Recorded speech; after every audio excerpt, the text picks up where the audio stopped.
Let's talk about one of the biggest, most fundamental mysteries in our own origin story, how our brains got so incredibly big. I mean, it's the one organ, more than anything else, that makes us who we are. But the story of how we got it, well, that's been a puzzle since Darwin himself was scratching his head over it. Right. This is the big one. For decades, scientists have been going back and forth on what could have possibly pushed this change. Our brains are ridiculously expensive, metabolically speaking. So what was the massive evolutionary payoff? Was it about making better tools? Was it for navigating our complex social lives? Or was it just to survive in a constantly changing world? And you really have to appreciate the sheer scale of this transformation. Over 4 million years, the average brain size in our family tree just tripled. You start with our early ancestors, the Australopithecines, with brains not much bigger than a chimp's, and you end up with us. It's this relentless upward climb. And that's the core fact and needs explaining. So, before we can even get to the why, some scientists realized we needed to get a much better handle on the how. And what they found, looking at the data in a new way, reveals a pattern that really challenges some of the classic ideas about how this all went down.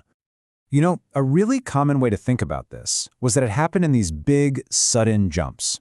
You've got one species kicking around, and then boom, a new species shows up with a way bigger brain. But what if that wasn't the main way it happened? What if the growth was much more of a slow burn, happening steadily inside a single species lineage over thousands and thousands of years? Well, a really fascinating study from 2024 by a team led by Puschel did a deep dive on the entire hominin fossil record to figure this out, and their conclusion was pretty darn clear. The main engine of our brain's expansion wasn't those big jumps between species, it was the steady increase within them. And there's a great scientific term for this: anagenesis. It's this idea of a gradual, continuous transformation of a single lineage over time. So instead of just picturing evolution as this tree with new branches popping out, you also have to imagine the branches themselves slowly changing, morphing over eons. But here's the kicker. It wasn't just a steady, constant increase. The analysis showed it actually sped up over time. Early hominins had a pretty slow and steady rate of brain growth, but by the time you get to later species like Homo heidelbergensis and eventually us, the pace of that growth went into overdrive. So whatever was pushing this evolution, the foot was pressing harder and harder on the gas pedal as time went on. Okay, so now we have the pattern, a steady, accelerating growth within lineages. But that just brings us right back to the million-dollar question: what was the engine? What was the selective pressure that was flooring the accelerator? And how in the world do you even begin to test something like that? I mean, this is the fundamental problem, right? You can't just run evolution again in a lab. The expansion of the human brain happened once. It's a totally unique event in the history of life on Earth. So how do you get past just telling plausible stories and actually test what caused it? Well, to crack this, researchers are now using this incredibly powerful tool called simulation-based inference. The basic idea is just brilliant. You build a super detailed computer model, like a digital twin of evolution. It has everything: the costs of growing a body, how development works, different kinds of selection. Then you run thousands of simulations, and you simply see which one of those simulations ends up creating a world that looks just like our fossil record. And the results that this simulation approach spit out are, well, they're not just surprising, they're totally counterintuitive. They basically take the classic story of our brain's evolution and flip it completely on its head. So after all those simulations, which one won? Which scenario perfectly replicated the history of our brain and body size? What did it say natural selection was really aiming for? It wasn't any of the things you'd expect. In the winning model, there was no direct selection for a bigger brain to make better tools. No selection for a bigger brain to handle big social groups. And believe it or not, no direct selection for being smarter. Instead, the model found that our enormous brain, the very thing that defines us, evolved as a byproduct. It was a side effect of selection that was focused on something else entirely. Yeah, I know, it sounds wild. The researchers themselves called the brain a spandrel. So, what in the world is a spandrel? Well, the term actually comes from architecture. Imagine you're building a cathedral, and you put two beautiful arches right next to each other to hold up a dome.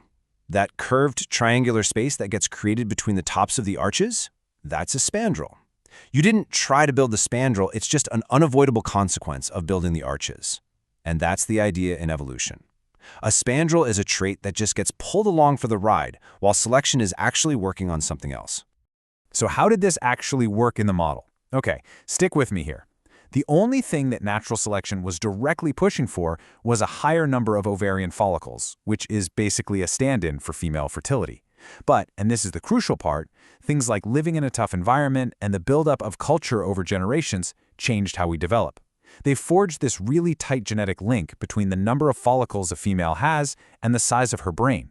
So as selection kept pushing for higher fertility, brain size got dragged along with it, just getting bigger and bigger as a consequence.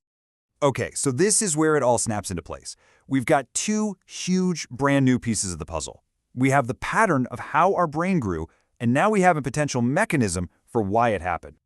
Think about it. Puschel's study shows us this pattern of steady, accelerating growth inside each species, and that fits perfectly with the simulation model. A constant, powerful pressure, like selection on fertility, is exactly the kind of thing that would drive that continuous change. And the acceleration? That could be explained by things like culture getting more complex, which would have strengthened that link between fertility and brain size over time. And this isn't just a nice story. Just look at how well the model's final predictions match the actual fossil record. From Homo habilis all the way to Neanderthals and us, the numbers line up almost perfectly. It's kind of spooky how accurate it is. And all of this leads to a pretty profound thought. The evolutionary story of our greatest asset, our incredible intelligence, might not have been about intelligence at all. It might have been a story about reproduction, about development, and about the totally unexpected things that can happen when biological systems get pushed in new directions. Our intelligence wasn't the goal. It was just the beautiful, world-changing spandrel. Which, of course, leaves us with one last massive question to chew on. If something as central to our identity as our brain could be an evolutionary accident, what else about us is a spandrel? What other defining human traits are just hiding in plain sight, not as direct adaptations, but as the beautiful, unintended consequences of our long and very weird evolutionary history?